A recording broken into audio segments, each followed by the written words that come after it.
നിരന്തരം പരാജയപ്പെട്ട ഒരു വിദ്യാർത്ഥി, അദ്ദേഹം ആ കുട്ടി എന്തും ചെയ്യും. അതിന് സമാനമായ ഒരു നീക്കമാണ് രാഹുൽ ഗാന്ധി തുടർച്ചയായി നടത്തിക്കൊണ്ടിരിക്കുന്നത്. അദ്ദേഹം തുടർച്ചയായി തന്നെ എല്ലാ പരീക്ഷകളും എഴുതുകയാണ്, പരാജയപ്പെടുകയാണ്. ആ പരീക്ഷ തിരഞ്ഞെടുപ്പ് പരീക്ഷയാണ്.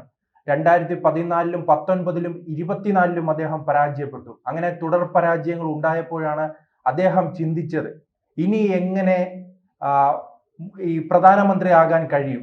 അതിന് കണ്ടെത്തിയ മാർഗമാണ് ഈ ഇന്ത്യ മഹാരാജ്യത്ത് നിരന്തരം പ്രശ്നങ്ങൾ ഉണ്ടാക്കുക. അത് നമ്മുടെ അയൽ രാജ്യങ്ങളിൽ അങ്ങനെ സംഭവിച്ചിട്ടുണ്ടല്ലോ. ശ്രീലങ്ക ആയാലും ബംഗ്ലാദേശ് ആയാലും നേപ്പാൾ ആയാലും അങ്ങനെ പല രാജ്യങ്ങളും പരിശോധിച്ചാൽ അത്തരം പ്രതിസന്ധി ഉണ്ടാക്കി അധികാരത്തിൽ വരുന്ന ഒരു തന്ത്രമുണ്ട്.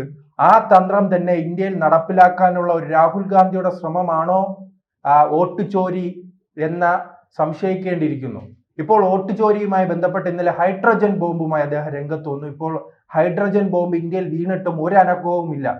അല്ലെങ്കിൽ ഹൈഡ്രജൻ ബോംബ് വീഴുമ്പോൾ ആരെങ്കിലും പരിക്ക് പറ്റും. പക്ഷെ പരിക്ക് പറ്റിയിട്ടുണ്ട്. എല്ലാ കാലത്തും പരിക്ക് പറ്റുന്ന കോൺഗ്രസിനാണല്ലോ. ആദ്യത്തെ ബോംബ് വീണപ്പോൾ പരിക്കേറ്റത് കർണാടകയിലെ കോൺഗ്രസിനായിരുന്നു. ഒരു MLA, അതോടൊപ്പം തന്നെ മന്ത്രി രവണ്ണ രാജിവെക്കേണ്ട ഗതികേടിലേക്ക് വന്നില്ലേ. അത്തരം ഒരു ഹൈഡ്രജൻ ബോംബ് തന്നെയാണ് നിലവിൽ സംഭവിച്ചിരിക്കുന്നത്.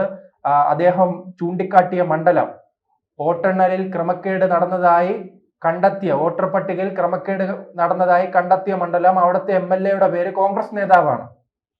അത്തരത്തിലാണ് ആ കോൺഗ്രസിനെ എല്ലാ കാലത്തും പ്രതിസന്ധിയിലാക്കിക്കൊണ്ട് രാഹുൽ ഗാന്ധി മുന്നോട്ട് പോകുന്നത്.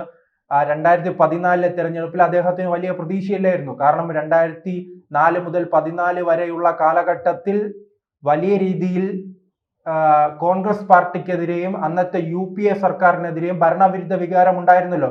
ആ ഭരണവിരുദ്ധ വികാരം ഉള്ളത് കൊണ്ട് തന്നെ കോൺഗ്രസ് പാർട്ടി അധികാരത്തിൽ വരില്ലെന്ന് 2014-ലെ തെരഞ്ഞെടുപ്പിൽ കോൺഗ്രസിന് ഒരു ബോധ്യമായിട്ടുണ്ട്. പക്ഷെ 2019-ൽ അദ്ദേഹം ആഗ്രഹിച്ചു. അദ്ദേഹത്തിന് തീർച്ചയായും അറിയാമായിരുന്നു കോൺഗ്രസ് അധികാരത്തിൽ വരാനുള്ള പല ശ്രമങ്ങളും അദ്ദേഹം നടത്തി. പക്ഷെ അന്ന് ദയനീയമായി പരാജയപ്പെട്ടു. കാരണം കോൺഗ്രസ് പാർട്ടി തുടർച്ചയായി തന്നെ വിജയിക്കുന്ന മണ്ഡലം, അതോടൊപ്പം തന്നെ നെഹ്റു കുടുംബം വർഷങ്ങളായി കയ്യിൽ വെച്ചിരുന്ന ഒരു മണ്ഡലം. ആ മണ്ഡലത്തിൽ ദയനീയമായി അമേഠിയിൽ രാഹുൽ ഗാന്ധി പരാജയപ്പെട്ടു. പിന്നീട് KC വേണുഗോപാലും ആന്റണിയും രഹസ്യം ഓതിക്കൊടുത്തതിന്റെ ഫലമായി, മോനെ നീ അവിടെ പരാജയപ്പെടും, വയനാട്ടിൽ കൂടി മത്സരിക്കൂ എന്ന് ഒരു നിർദ്ദേശം നൽകിയ പശ്ചാത്തലത്തിലാണ് അദ്ദേഹം വയനാട്ടിൽ നിന്ന് മത്സരിക്കുന്നത്.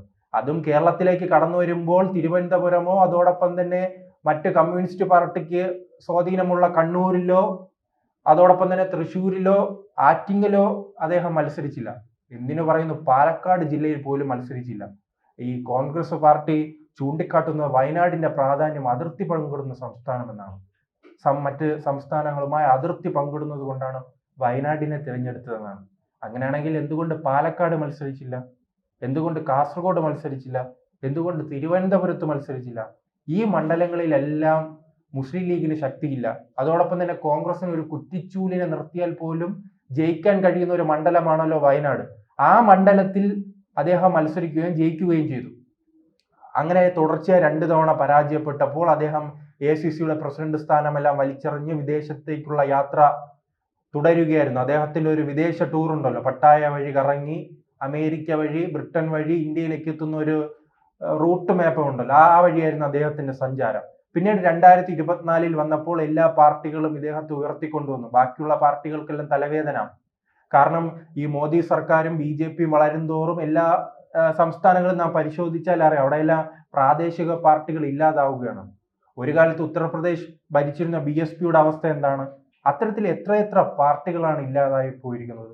ഏറ്റവും അവസാനം TRS, ഇപ്പോൾ അവർ BRS എന്നാണ് അറിയപ്പെടുന്നത്.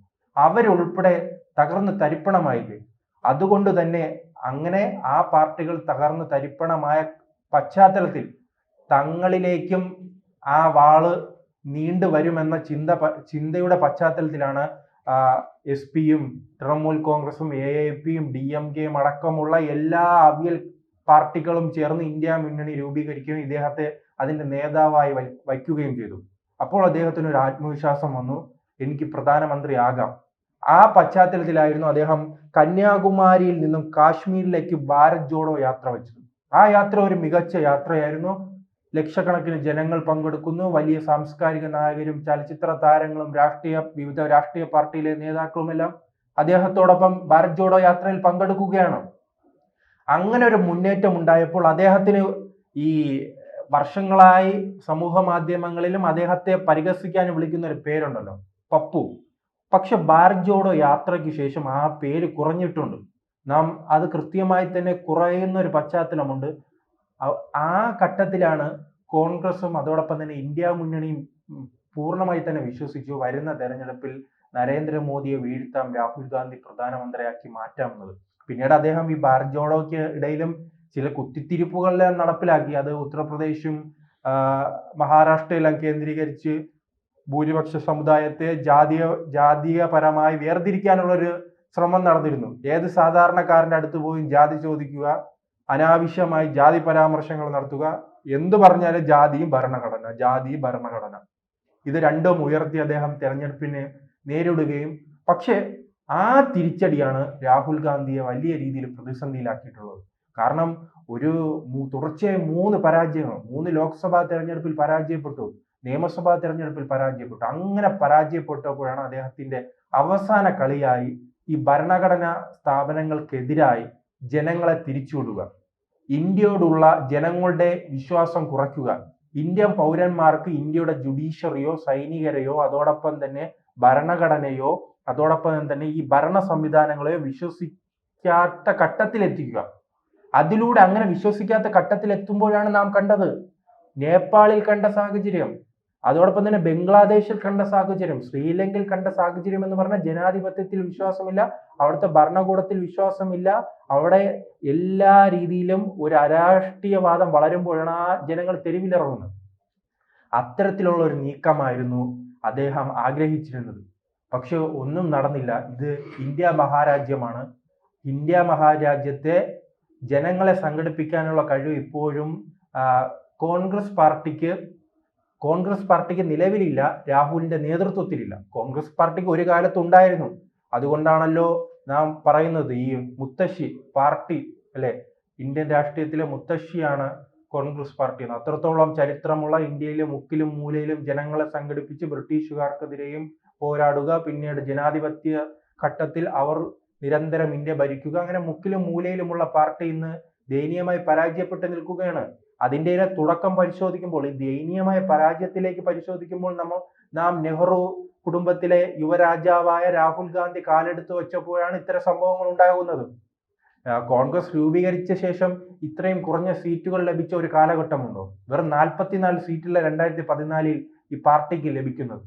ആ 44 സീറ്റ് വാങ്ങിയ ആ നേതാവിനെയാണ് ഇപ്പോൾ കോൺഗ്രസ്സുകാർ ഉയർത്തിക്കൊണ്ട് നടക്കുന്നത്. എന്തിനാണ്? അദ്ദേഹത്തെയാണ്. ഈ നമ്മുടെ നേപ്പാൾ പ്രശ്നത്തിന് പിന്നാലെ സാധാരണക്കാരായ പലവരെയും ഇളക്കി വിട്ടിട്ട് ഇങ്ങനെ ഒരു സമൂഹ മാധ്യമങ്ങളിൽ പോസ്റ്റ് ഇടുന്നുണ്ടല്ലോ, അടുത്ത് ഇന്ത്യയിലാണെന്ന്. അത് ഇന്ത്യയിലല്ല സംഭവിക്കാനുള്ളത്, അത് കോൺഗ്രസിനുള്ളിൽ സംഭവിക്കണം.